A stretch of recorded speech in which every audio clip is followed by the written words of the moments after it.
The 12-team playoff is an absolute joke, as I said it would be. But I'm not here to gloat in my prediction, Smitty. I'm here to tell you that this is a sad day. We watched what everyone wanted to get rid of. 4 meaningless bowl games. This is what y'all wanted to get rid of, and that's what we got to see. 4 meaningless bowl games. But instead of being on neutral sites, they were at the higher seeds home field, Smitty. Mm-hmm. That is issue number 2. Why? I want to ask Smitty and the whole chat and the whole world watching this show, has any playoff football game or big bowl game ever been played at home? I don't believe so. Never. So why? So we not only watched horrible football, we didn't even get to see the shitty team's best. Because Indiana, in 12-degree weather, couldn't do what they do best as a team, which is throw the ball over the park. They couldn't even do what they wanted to do good. They had no shot. The game wasn't even close. The score was not an indicator. It was a 27-3 game, shellacking. If it was on a neutral field, I fear that game would have probably even been worse. But at least Indiana would have been able to show us Indiana. We got to see Indiana against Ohio State in a cold weather game. That's what we got to see. Tennessee was a huge disappointment. But again, playing in Columbus, Ohio in 10-degree weather, Tennessee had no shot. SMU didn't even belong, Smitty. Had no shot.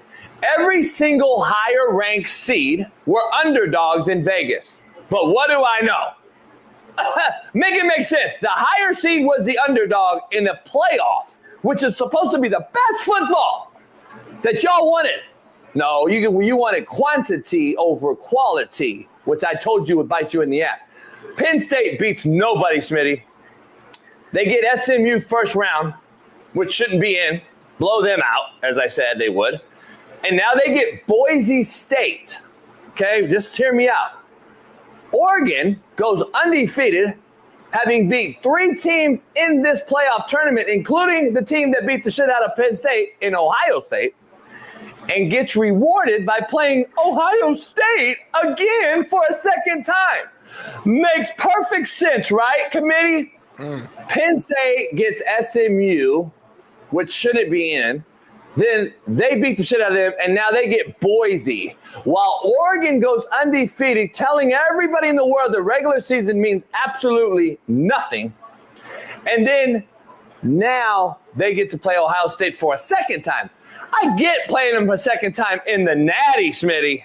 Mm-hmm. Okay, now we got the 2 best teams in the country playing again. They played to a 1-point game 2 months ago. Now we're playing for the Natty. Great storyline. Fuck, that would have been great. But no, they play them again. First route the gate, though. Oregon gets no breather. They just go straight into Ohio State.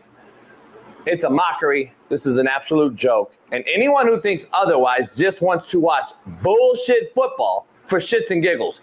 There was zero excitement in any of those games yesterday or Saturday. Now, for Lane Kiffin to cry about it on Twitter is also very lame and weak. And I love Lane. Lane's a boy of mine. You lost to Vandy in Kentucky, bruh. Similar to what Bama did. They lost too. But don't sit up here and tell me, Smitty, that if you put Penn State and Indiana and SMU in the SEC, they are in this playoff. That is my point. Hear me out, Smitty. I just got the commissioner's job for the NCAA. All right. Just now. I just got it. Congratulations. Thank you. Here's what I'm doing for next year. I just got blocked on TikTok. Here's what I didn't even do nothing. I thought I was very good. Here's what we're doing. Conference champs automatically get in. I have no issue. But then once the conference champs are selected, Smitty, and we have the 4 picked, right? Yeah. Strength of schedule is now ranked from hardest to softest. Then we ranked all the teams. So Boise gets in at large. They would have been an at-large bid because they're not a P4 team. They were the best non-P4 team who had the best loss in America to Oregon this year. They should get in, but they should be ranked number 9 as they were in the regular season's finale. Right. They should be ranked number 9 in this tourney. Arizona State won the conference. But ranking they should be the 8th best team. They should be ranked 8th based on strength of schedule and who they beat and lost to, and so on and so forth, if that makes sense. Yeah. Then we have attorney Smitty. And Oregon doesn't get screwed like this, or whoever the next Oregon will be next year going forward if this is the way they choose to do this. And they don't get rewarded with a bye, thinking that that's all good. I get a bye, and then I get Ohio State. It's a joke, homie. But what do I know, Smitty? This can be talked about the whole show. It'll be the majority of the show. But we got to get quote of the day before you respond. Well, actually, we're going to flip it. I'm going to respond. Then we're going to go to quote of the day because I got you said a lot. You said a lot. Don't tell me what to do. You're not going to gloat. You kind of did a little bit. But listen, you have every right. Because as of right now, JB, as of right now. Wait, what'd you say? As of right now, I thought you said something. Absolutely right about how the 12-team playoffs was going to be. I was what? You were right about the 12-team playoffs so far this year on this very first 12-team playoffs in this very first round. You were right about this to this point. I gotta give you. I can't come on here and lie. Every game was pretty much a blowout. The scores, you said IU Notre Dame. The score looked a lot closer than what it really was. But I watched that whole game. IU was never close. They were never in the game. SMU got blown out just from the gate. Give me your butt, though. I know. I'm waiting for the butt. A butt. I gotta wait. Tennessee was the one team that I think we all actually thought deserved to be in it. So Tennessee was actually more disappointing than the other teams. SMU, we thought we kind of all agreed, okay, maybe Miami should have been in front of them, maybe whatever. Tennessee was the one team we thought had a chance of winning that game, and they got destroyed.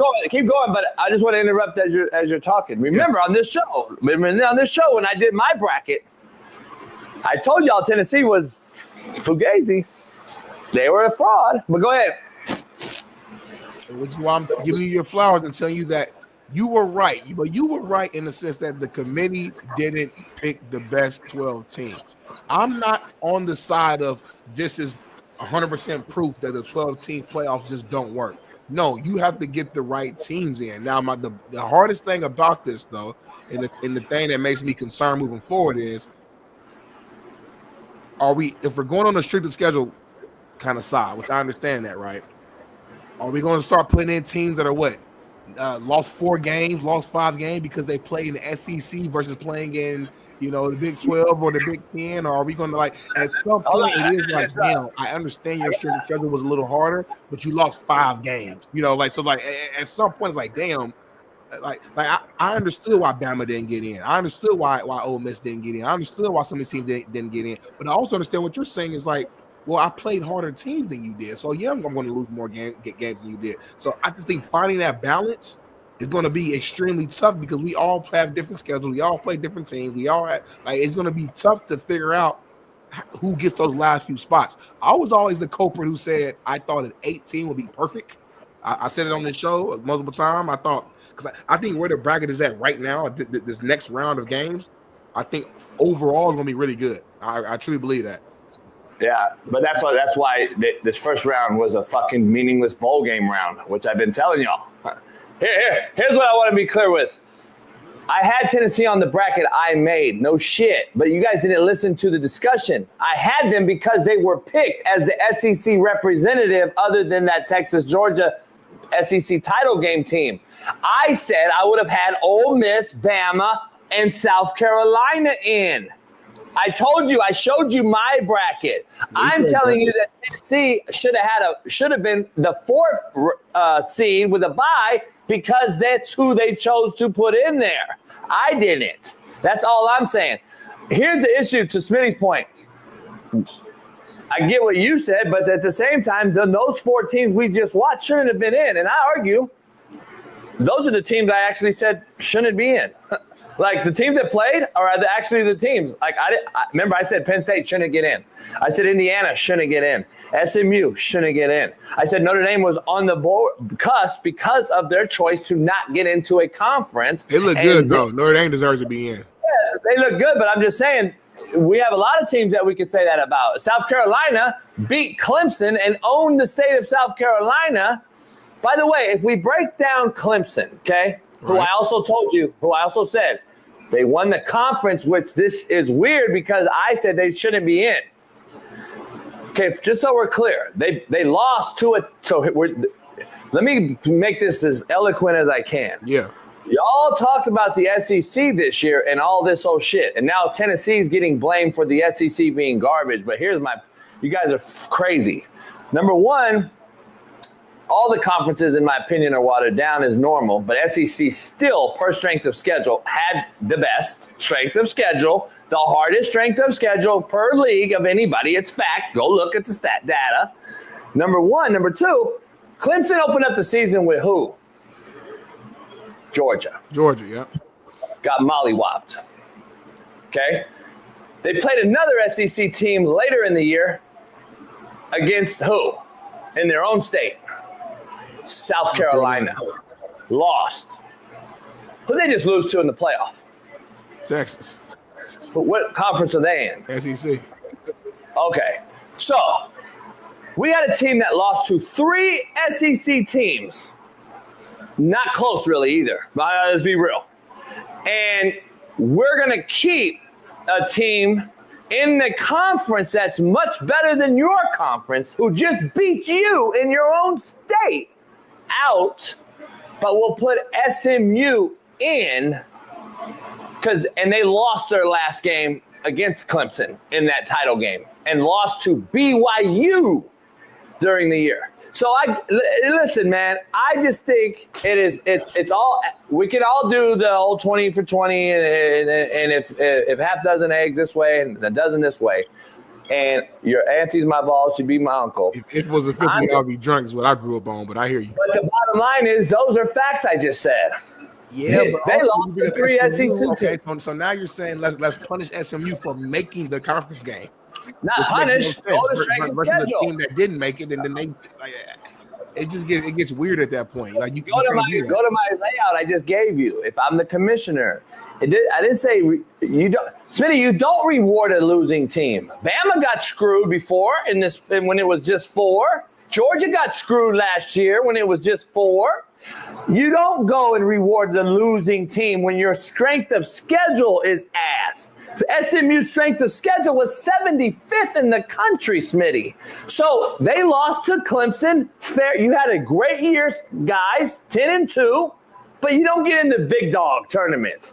You had to beat Clemson, homie, for your team, because you were a team that was different than Texas, losing only 2 games to a Georgia in a SEC. You see what I'm saying? I see what you're saying. Like, your schedule got to matter. So, for example, if I'm Texas and I lose 2 in my conference, that you lose the your conference is not the same weight. It ain't the same. You got to go undefeated.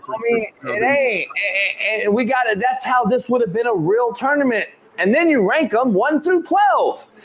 Boise would have been 9. ASU would have been 8. We wouldn't be. The buys would have been different. The conference champs get in, yes, but it doesn't mean you get a buy if fucking Boise State. You're not going to get a buy. You're just not a P4. Sorry. You should make that right out the gate. I would make that. You don't get a buy no matter if you go 12-0. So if you're not P4, it is what it is. Bet off the bat. But you get in as an at-large because you're the best P5 team. All right. So we get one of those in. Boom. Boise was it. They got in this year. They deserve to get in, but they don't get a bye and rank 3rd. So Oregon, the team that went undefeated, who beat you subsequently, has to play Ohio State. That's not a reward for going through the regular season, which the committee says is a factor in determining the playoff teams. No, it's not. Would you say your biggest problem is more so the order in which, or the rankings in which the teams are lined up versus the teams that got in? Like, you have to pick which one is the great. It's got to be both. You got to put the teams in first and then rank them. Getting the right teams in the thing first, and then you rank those right teams. So to me, we could talk about all this and say all this and all the fanboys out here who love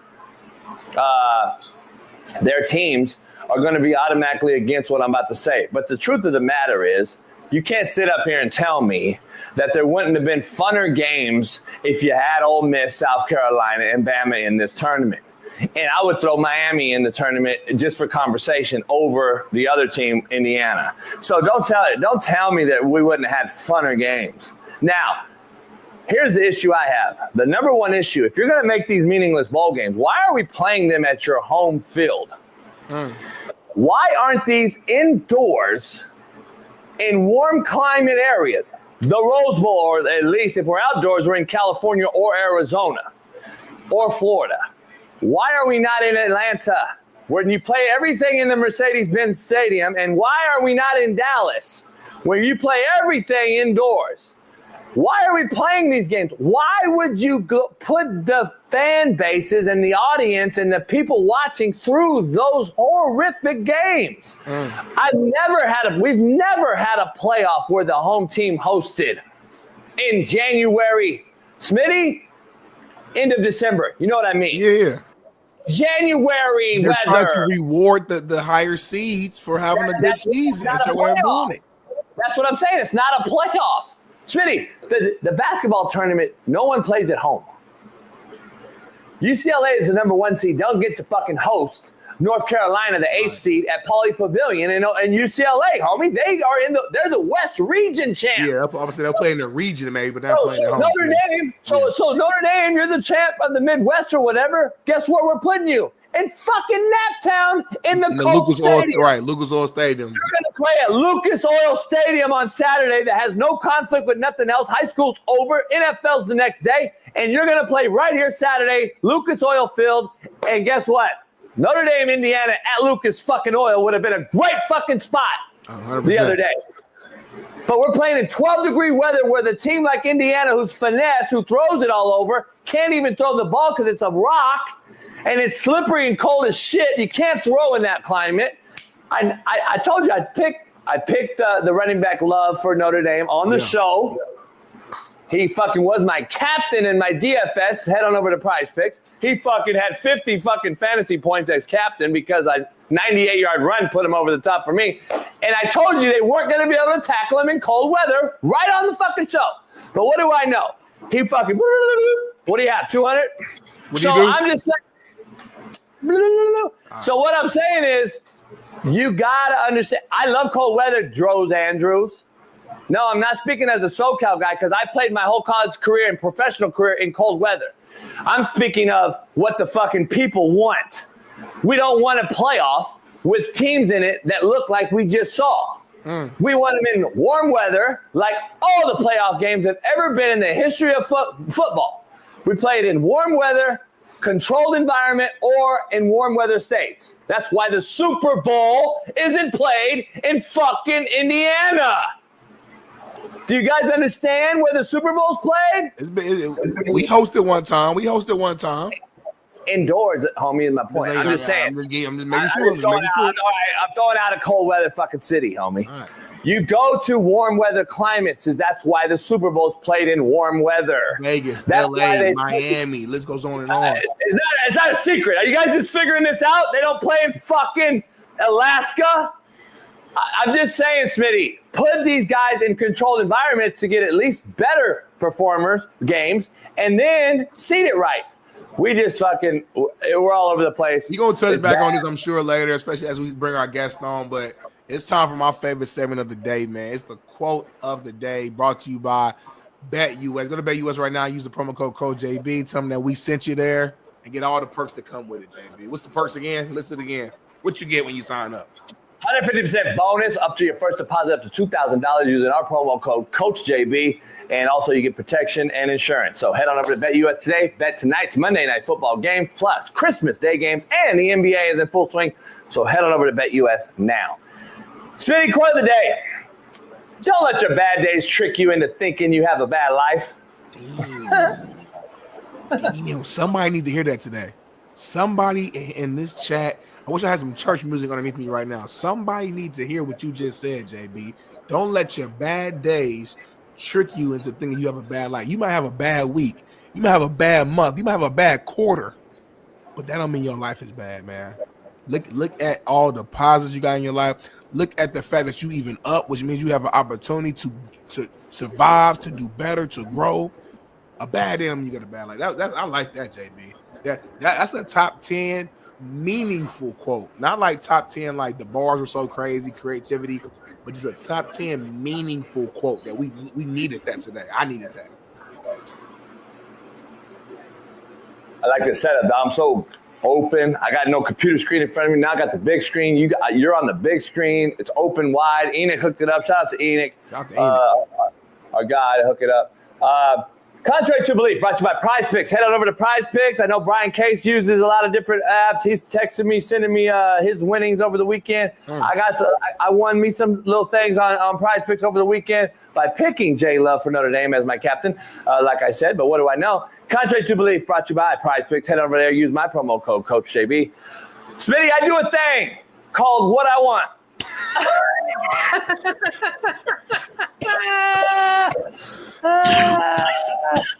I like that. I like that. Just do what you want, because they're gonna judge you anyway. Grandmaster Wu, my homie Darius Khan, Mike has bad knees. They're gonna judge you anyway. Do what you want, homie. Lil Wodies, I don't care if it sounds shitty. Leave, motherfucker. I do what I want, bitch boy. If you took the balls out of your ears, you might be able to hear. Fucking ball jugglers, homie. God. Lil Wodies roasting you, homie. Somebody said top 2 quote of the day. You know, people text me like, that was top 6 quote of the day. Now they sending me messages like on DM and shit, homie. That shit is crazy. You put that on the shirt, like this top blank of the day or something. I don't know. Something like that. I like that. Do what you want, homie. And you do what you want. Like if you want, you say you're going to get a yacht, you got a yacht. You say you're going to get a pool in the back, you're working on getting a pool. You say you're going to get a movie theater in your house, you got a movie theater in your house. You say you're going to get you got that. Like whatever you say you're going to get a studio, got a studio. Like I got, as a man, I got to respect that. Like I don't know how you be doing it. I don't know you doing drugs. I don't know you, but you getting it done though. So I respect that. I don't know if you do what. I don't know you doing. Like I don't know how you getting the money. I ain't trying to. You know what I mean? I ain't no snitch. I'm just saying. I got a lot of. That's a VPS. So by the way, I ain't gonna snitch, but I don't know how you do it. That's literally like throwing out to everybody, like, investigate this motherfucker. Like, that is BPS snitching 101. Like, I'm just throwing that out there so everybody out there knows. I'm just saying. Smitty, real quick. You got PPP loan. Quote of the day is the topic of the show. You got the thumbnail, college football. I'm going to be honest, Smitty. Poll question. What needs to change with college football? Yeah, with the playoffs, man, it's so tough, man. I guess number one, I think we got to put our emotions to the side, and we got to just pick the 12 best teams. Like, let's just keep it real. Like, let's look at the landscape. So do you do that with conference champs out or in? I think conference champs got to get in. Just, because if not, then it just devalues the whole shit. So, all right, conference champions get in. And then after that, just pick the remaining just top teams. If they lost 3 games, but they better than the team that lost 1 game, it just is what it is. You got to get the 12 best team. People are going to be pissed. They're going to be mad. But the thing that I think will actually help benefit is that if you start seeing some of the 3 and 4 loss teams get in, the teams that are losing 1 game that are pissed off, now they're going to have to make their strength of schedule that much harder. They're going to have to make sure that they pick the 4 non-conference games that they play a year. Has to be some real, like, motherfuckers in that schedule to ensure that if they do have another 10-2 season, 11-1 season, that now the committee has to put respect on that because they played 3 SEC teams in a top Big Ten team, or just using that as an example. But I think if they start just truly picking just the best teams, right, no matter what the loss record is, it will naturally force everybody to like make sure that their schedule is legit. And we'll see more of these top teams playing each other early in the season, and versus. I mean, listen, you look at IU schedule. Let's be real, it's not that sexy. Like it ain't that hard. Even I saw their schedule coming up for next year. It looks even worse. So like, based upon that, I think moving forward, we can just look at people's schedule before the season start and damn near just make our minds up. Like, hey, IU, no matter what they do, they can't make the playoffs next year. Well, unless they win their conference. If they don't win the Big Ten, they're not in. Because you can just look at the teams they're playing. It's like, bro, this schedule is not lined up to the same likings of an Ole Miss or Ohio State or whoever other teams you want to throw out there. So I think that's what it is. Committee, Put your emotions aside. I'm going to be honest, Smitty. I'm calling it right now. When Penn State absolutely mollywops Boise by 40 next weekend and Texas beats Arizona State by 30, what are we going to say? Because it's happening. I'm just telling you right now, I'll bet dollars to dimes that those things happen. They have no shot at winning the games. It's going to be absolute bloodbath by both of those games right there. It's unbelievable. And then you're watching possibly the Natty being played in round 2 against Oregon, Ohio State again, rematch. It's not sexy. It's not the way you should have had this.